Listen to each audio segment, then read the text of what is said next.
সকালে নাস্তায় আজকে তৈরি করব ডিম বেগুন।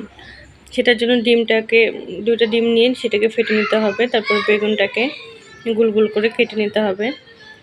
তারপর ডিমটাকে আমি একটু সামান্য লবণ দিয়ে খুব ভালো করে ফেটিয়ে নিয়েছি। তারপর সেই ডিমটা কড়াইতে তেল দিয়ে তেল গরম করে খুব ভালো করে ভেজে নিয়েছি। ভেঙে ডিমটাকে একটু টুকরো টুকরো করে নিয়েছি। তারপর সেই কড়াইয়ের তেলে বেগুনগুলোকে লাল লাল করে ভেজে নিয়েছি। বেগুনের উপরে সামান্য একটু লবণ দিতে হবে, লবণ বেশি দিলে আবার পানি ছেড়ে দিতে পারে।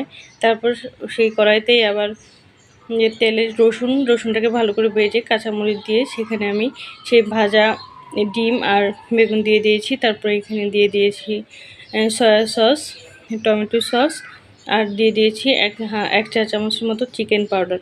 ওয়েস্টার সস থাকলে ওয়েস্টার সসও দিতে পারেন। তো তারপর সেটাকে খুব ভালো করে মিশিয়ে নিচ্ছি। তো তৈরি হয়ে গেল আমার ডিম বেগুন। তো এটা শুধু খেতে পারেন।